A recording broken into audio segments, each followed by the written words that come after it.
what are we trying to get at here? We're trying to understand our finite nature, and what you're talking about.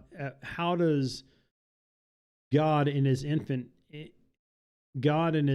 nature, God outside of time, I think too, like it's interesting because we've talked about this before.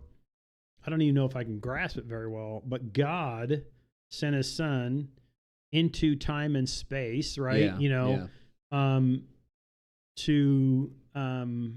To be with us here on earth, right? Yeah.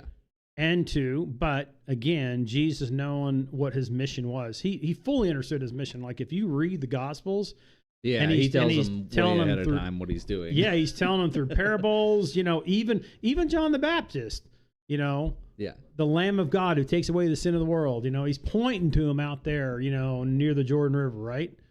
Yeah. So he knew it. He knew what Jesus was there for. Jesus knew what he was there for.